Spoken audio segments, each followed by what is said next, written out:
श्री शिवाय नमस्तुभ्यम। मैं हूँ वामिका और आप सभी का हमारे चैनल आध्यात्मिक सागर में हार्दिक स्वागत है। आप सभी का दिन शुभ हो और भगवान भोलेनाथ और माता पार्वती की कृपा आप पर सदा बनी रहे।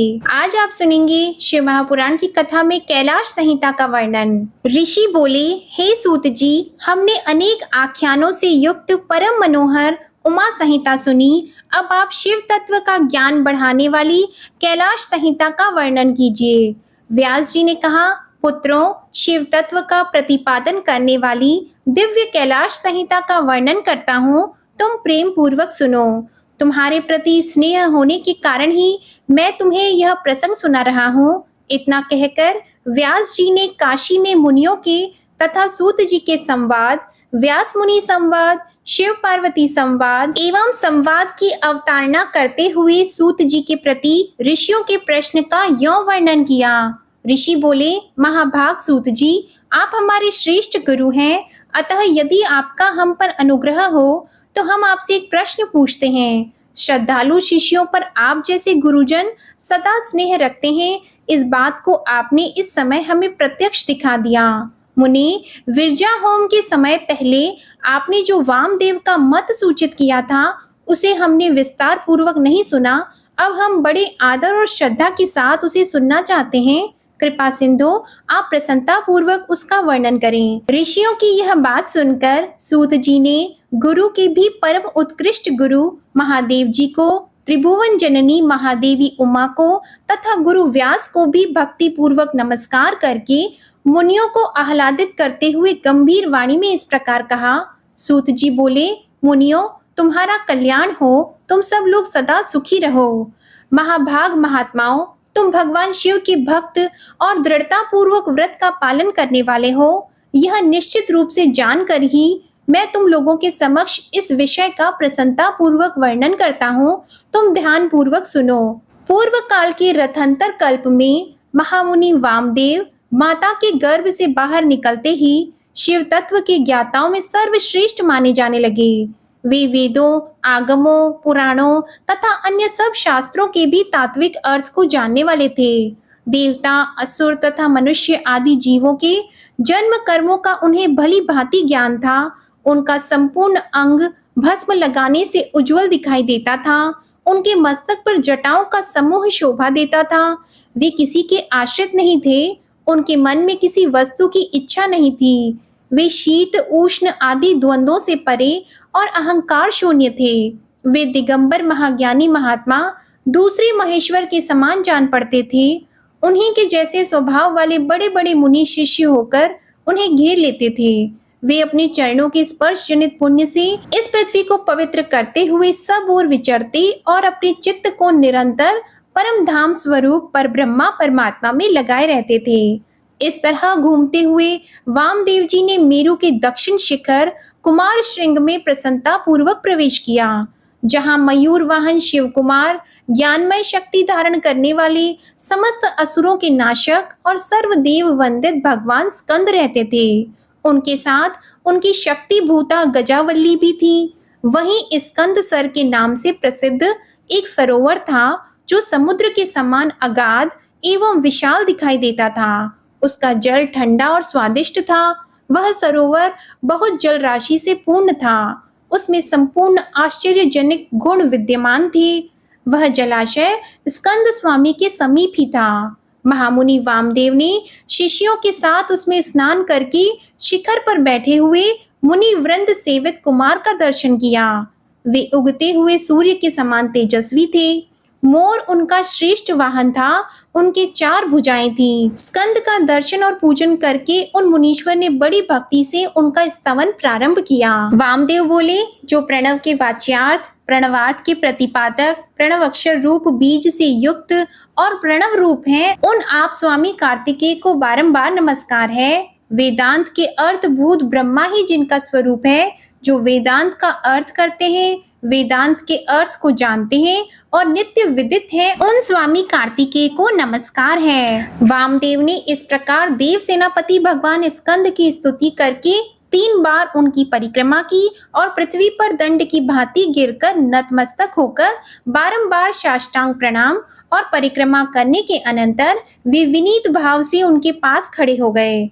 वामदेव जी के द्वारा किए गए इस परमार्थपूर्ण स्तोत्र को सुनकर महेश्वर पुत्र भगवान स्कंद बड़े प्रसन्न हुए। उस समय वे महासेन वामदेव जी से बोले, मुने, मैं तुम्हारी की हुई पूजा, स्तुति और भक्ति से तुम पर बहुत प्रसन्न हूँ। तुम्हारा कल्याण हो। आज मैं तुम्हारा कौन सा प्रिय कार्य सिद्ध करूं? तुम योगियों में प्रधान, सर्वथा परिपूर्ण और निष्प्रह हो। वामदेव बोले, भगवान, आप परमेश्वर हैं, अलौकिक और लौकिक सब प्रकार की विभूतियों की दाता हैं। महाप्राज्ञ, मैं कृतार्थ हूँ। कण मात्र विज्ञान से प्रेरित होकर आपके समक्ष अपना प्रश्न रख रहा हूँ। मेरे इस अपराध को आप क्षमा करेंगे। प्रणव सबसे उत्तम मंत्र है, वह साक्षात परमेश्वर का वाचक है। पशुओं के पाश को छुड़ाने वाले भगवान पशुपति ही उसके वाच्यार्थ हैं।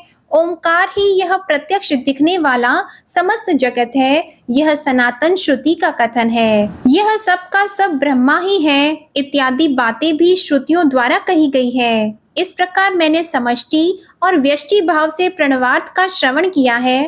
तात्पर्य यह है कि समष्टि और व्यष्टि सभी पदार्थ प्रणव के ही अर्थ हैं। प्रणव के द्वारा सबका प्रतिपादन होता है, यह बात मैंने सुन रखी है। महासेन, मुझे कभी आप जैसा गुरु नहीं मिला है, अतः कृपा करके आप प्रणव के अर्थ का प्रतिपादन कीजिए। उपदेश की विधि से तथा सदाचार परंपरा को ध्यान में रखकर आप हमें प्रणव अर्थ का उपदेश दें। मुनि के इस प्रकार पूछने पर स्कंद ने प्रणव स्वरूप 38 श्रेष्ठ कलाओं द्वारा लक्षित तथा सदा पार्श्व भाग में उमा को साथ रखने वाले और मुनिवरों से घिरे हुए भगवान सदाशिव को प्रणाम करके उस श्रेय का वर्णन आरंभ किया। श्री स्कंद ने कहा, महाभाग मुनीश्वर वामदेव, तुम भगवान शिव के अत्यंत भक्त हो और शिव भक्त के ज्ञाताओं में सबसे श्रेष्ठ हो। तीनों लोकों में कहीं कोई ऐसी वस्तु नहीं है जो तुम्हें ज्ञात न हो। तथापि तुम लोक पर अनुग्रह करने वाले हो, इसलिए तुम्हारे समक्ष इस विषय का वर्णन करूंगा। इस लोक में जितने जीव हैं, वे सब नाना प्रकार के शास्त्रों से मोहित हैं। परमेश्वर की अति विचित्र माया ने उन्हें परमार्थ से वंचित कर दिया है। अतः प्रणव के वाच्यार्थ भूत साक्षात महेश्वर को वे नहीं जानते। वे महेश्वर ही सगुण, निर्गुण एवं त्रिदेवों के जनक पर ब्रह्मा परमात्मा हैं। मैं अपना दाहिना हाथ उठाकर तुमसे शपथ पूर्वक कहता हूँ कि यह सत्य है, सत्य है, सत्य है। मैं बारंबार इस सत्य को दोहराता हूँ कि प्रणव के अर्थ साक्षात शिव ही हैं।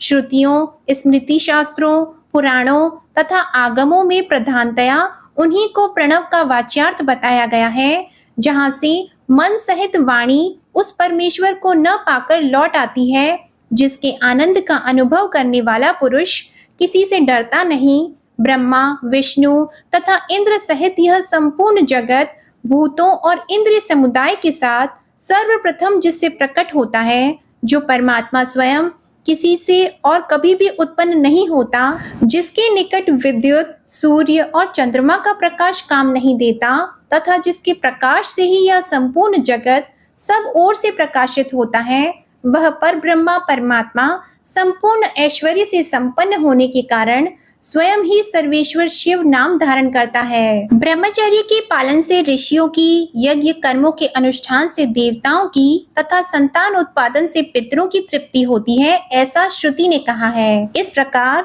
ऋषि ऋण, देव ऋण तथा पितृ ऋण, इन तीनों से मुक्त होकर वानप्रस्थ आश्रम में प्रविष्ट होकर मनुष्य शीत, उष्ण तथा सुख दुख आदि द्वंद्वों को सहन करते हुए जितेंद्रिय, तपस्वी और मिताहारी होकर यम नियम आदि योग का अभ्यास करे, जिससे बुद्धि निश्चल तथा अत्यंत दृढ़ हो जाए। इस प्रकार क्रमशः अभ्यास करके शुद्ध चित्त हुआ पुरुष संपूर्ण कर्मों का संन्यास कर दे। वह पूजा जीव की साक्षात शिव के साथ एकता का बोध कराकर जीवन मुक्ति रूप फल देने वाली है। यतियों के लिए इस पूजा को सर्वोत्तम तथा निर्दोष समझना चाहिए। हे महाप्राज्ञ, तुम पर स्नेह होने के कारण लोकानुग्रह की कामना से मैं उस पूजा की विधि बता रहा हूँ, तुम सावधान होकर सुनो। साधक को चाहिए कि वह संपूर्ण शास्त्रों के तत्वार्थ के ज्ञाता, वेदांत ज्ञान के पारंगत तथा बुद्धिमानों में श्रेष्ठ आचार्य की शरण में जाए। उत्तम बुद्धि से युक्त एवं चतुर साधक आचार्य के समीप जाकर विधि पूर्वक दंड प्रणाम आदि के द्वारा उन्हें यत्न पूर्वक संतुष्ट करे। फिर गुरु की आज्ञा लेकर वह 12 दिनों तक केवल दूध पीकर रहे। फिर शुक्ल पक्ष की चतुर्थी या दशमी को प्रातः काल विधिवत स्नान शुद्ध चित्त हुआ विद्वान साधक नित्य कर्म करके गुरु को बुलाकर शास्त्रोक्त विधि से नांदी श्राद्ध करे। नांदी श्राद्ध में विश्व देवों की संज्ञा सत्य और वसु बताई गई है। प्रथम देव श्राद्ध में नांदी मुख देवता ब्रह्मा, विष्णु और महेश कहे गए हैं। दूसरे ऋषि श्राद्ध में उन्हें ब्रह्मर्षि, देवर्षि तथा राजर्षि कहा गया है। तीसरे दिव्य श्राद्ध में उनकी वसु, रुद्र और आदित्य संज्ञा बताई गई है। चौथे मनुष्य श्राद्ध में सनक आदि 4 मुनीश्वर ही नांदी मुख देवता हैं।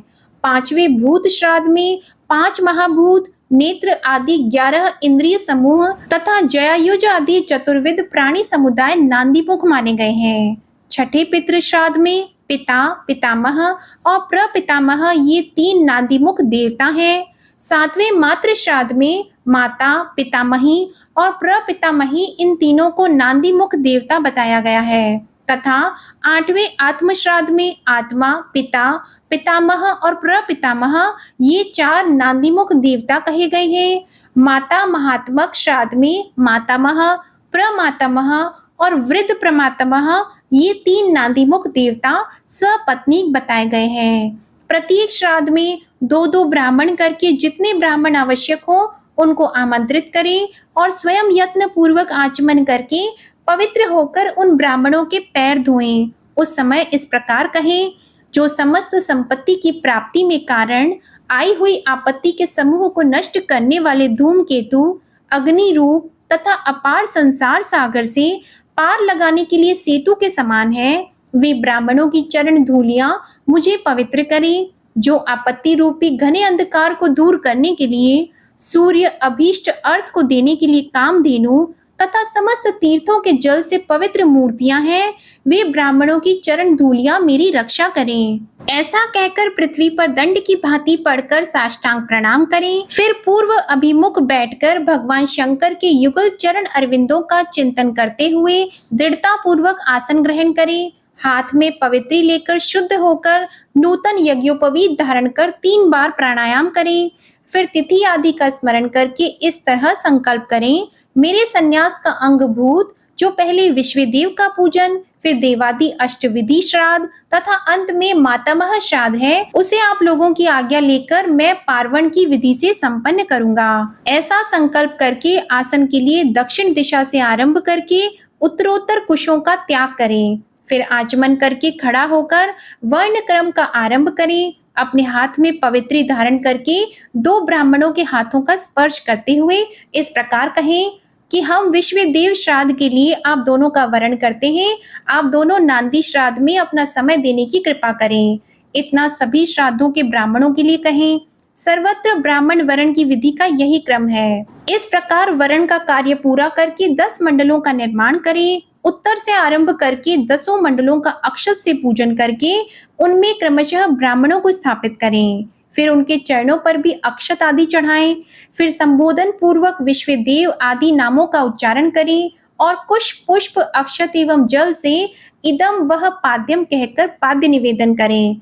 इस प्रकार पाद्य देकर यानी चरण धोकर स्वयं भी अपना पैर धो लें और उत्तराभिमुख होकर आचमन करके एक एक श्राद्ध के लिए जो 2-2 ब्राह्मण कल्पित हुए हैं उन सबको आसनों पर बैठाएं और यह कहें कि हे विश्वदेव स्वरूप ब्राह्मण के लिए यह आसन समर्पित है। यह कहकर कुशासन देकर स्वयं भी हाथ में कुश लेकर आसन पर स्थित हो जाएं। इसके बाद कहें, इस नांदीमुख श्राद्ध में विश्वदेव के लिए आप दोनों समय प्रदान करें, फिर आप दोनों ग्रहण करें। ऐसा कहें। फिर वे दोनों श्रेष्ठ ब्राह्मण इस प्रकार उत्तर दें कि हम दोनों इसे ग्रहण करेंगे। इसके बाद यजमान उन श्रेष्ठ ब्राह्मणों से प्रार्थना करें कि मेरे मनोरथ की पूर्ति हो, संकल्प की सिद्धि हो, इसके लिए आप अनुग्रह करें। फिर पद्धति के अनुसार अर्घ दें। पूजन करके शुद्ध केले के पत्ते आदि धोए हुए पात्रों में परिपक्व अन्न आदि भोज्य पदार्थों को परोसकर अलग अलग कुश बिछाकर और स्वयं वहां जल छिड़ककर प्रत्येक पात्र पर आदर पूर्वक दोनों हाथ लगाकर इस मंत्र का पाठ करें कि पृथ्वी ते पात्रम वहां स्थित हुए देवता आदि का चतुर्थ्यंत उच्चारण करके अक्षत सहित जल से स्वाहा बोलकर उनमें लिए अन्न अर्पित करें और अंत में न मम इस वाक्य का उच्चारण करें। सर्वत्र माता आदि के लिए भी अन्न अर्पण की यही विधि है। सबसे अंत में इस प्रकार प्रार्थना करें कि जिनके चरणाविंदों के चिंतन एवं नाम जप से न्यूनता पूर्ण अथवा अधूरा कर्म भी पूरा हो जाता है, उन साम सदाशिव की मैं वंदना करता हूँ। इसका पाठ करके कहें, ब्राह्मणों, मेरे द्वारा किया हुआ यह नांदी मुख श्राद्ध यथोक्त रूप से परिपूर्ण हो, यह आप कहें। ऐसी प्रार्थना के साथ उन श्रेष्ठ ब्राह्मणों को प्रसन्न करके उनका आशीर्वाद लें और अपने हाथ में लिया हुआ जल छोड़ दें। फिर पृथ्वी पर दंड की भांति गिरकर प्रणाम करें और उठकर ब्राह्मणों से कहें, यह अन्न अमृत रूप हो। फिर उदार चेता साधक हाथ जोड़कर अत्यंत प्रसन्नता पूर्वक प्रार्थना करें। श्री रुद्र सूक्त का अध्याय सहित पाठ करें। पुरुष सूक्त की भी विधिवत आवृत्ति करें। मन में भगवान सदाशिव का ध्यान करते हुए ईशानः सर्व विद्यानाम इत्यादि 5 मंत्रों का जप करें। जब ब्राह्मण लोग भोजन कर चुके तब रुद्र सूक्त का पाठ समाप्त कर क्षमा प्रार्थना पूर्वक उन ब्राह्मणों को पुनः अमृतापिधान मसी स्वाहा इस मंत्र को पढ़कर उत्तरा पोषण के लिए जल दें। फिर हाथ पैर धोकर आचमन करके पिंड दान के स्थान पर जाएं।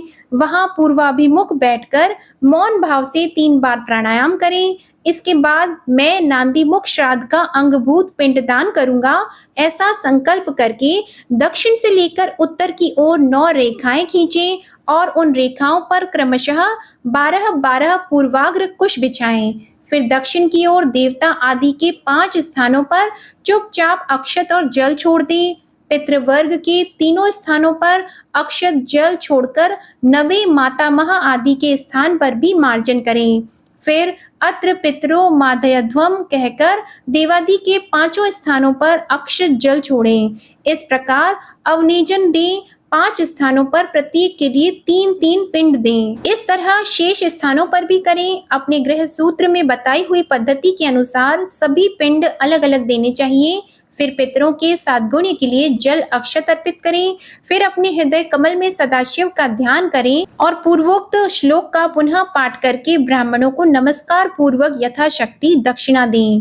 फिर अपनी गलतियों के लिए क्षमा प्रार्थना करके देवता पितरों का विसर्जन करें। पिंडों का उत्सर्ग करके उन्हें गौओं को खाने के लिए दे दें अथवा जल में डाल दें।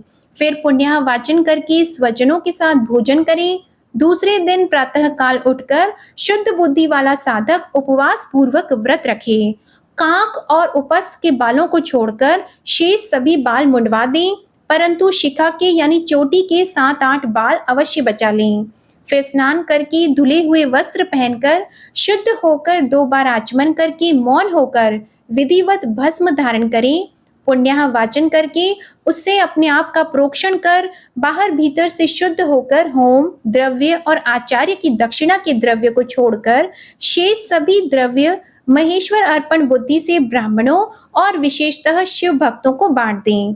फिर गुरु रूपधारी शिव के लिए वस्त्र आदि की दक्षिणा दें। पृथ्वी पर दंडवत प्रणाम करके डोरा, कौपीन, वस्त्र तथा दंड आदि जो धोकर पवित्र किए गए हों उन्हें धारण करें।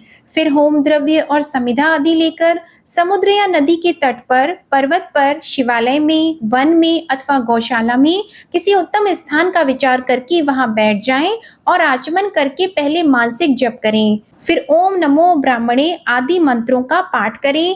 फिर यथासंभव वेद पुराण आदि का स्वाध्याय करें। इसके बाद ओम ब्राह्मणे नमः, ओम इंद्राय नमः, ओम सूर्याय नमः, ओम सोमाय नमः, ओम प्रजापतये नमः, ओम आत्मने नमः, ओम अंतरात्मने नमः, ओम ज्ञानात्मने नमः, ओम परमात्मने नमः इत्यादि रूप से ब्रह्मा आदि शब्दों के आदि में ओम और अंत में नमः लगाकर उनके चतुर्यंत रूप का जप करें। इसके बाद 3 मुट्ठी सत्तू लेकर प्रणव के उच्चारण पूर्वक 3 बार खाएं और प्रणव से ही 2 बार आचमन करके नाभि का स्पर्श करें।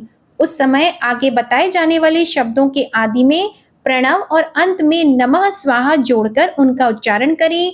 ओम आत्मने नमः स्वाहा, ओम अंतरात्मने नमः स्वाहा आदि पृथक पृथक प्रणव मंत्रों से ही दूध दही मिले हुए घी को अथवा केवल जल को 3 बार चाटकर पुनः 2 बार आचमन करें। इसके बाद मन को स्थिर करके सुस्थिर आसन पर पूर्वाभिमुख बैठकर शास्त्रोक्त विधि से 3 बार प्राणायाम करें। इस प्रकार यह साक्षात भगवान शिव का कहा हुआ उत्तम रहस्य है जो वेदांत के सिद्धांत से निश्चित किया गया है। तुमने मुझसे जो कुछ सुना है उसे विद्वान पुरुष तुम्हारा ही मत कहेंगे। सूत जी कहते हैं, इस प्रकार मुनीश्वर वामदेव को उपदेश देकर दिव्य ज्ञानदाता गुरु देवेश्वर कार्तिकेय पिता माता के सर्वदेव वंदित चरणाविंदों का चिंतन करते हुए अनेक शिखरों से आवृत शोभाशाली एवं परम आश्चर्यमय कैलाश शिखर को चले गए। श्रेष्ठ शिष्यों सहित वामदेव भी मयूर वाहन कार्तिकेय को प्रणाम करके शीघ्र ही परम अद्भुत कैलाश शिखर पर जा पहुंचे और महादेव जी के निकट जाकर उन्होंने उमा सहित महेश्वर के मायानाशक मोक्षदायक चरणों का दर्शन किया।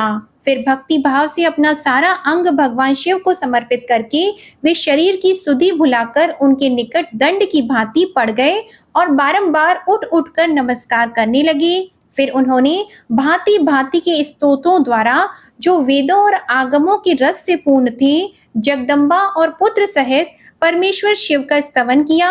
इसके बाद देवी पार्वती और महादेव जी के चरणाविंद को अपने मस्तक पर रखकर उनका पूर्ण अनुग्रह प्राप्त करके वे वहीं सुखपूर्वक रहने लगे।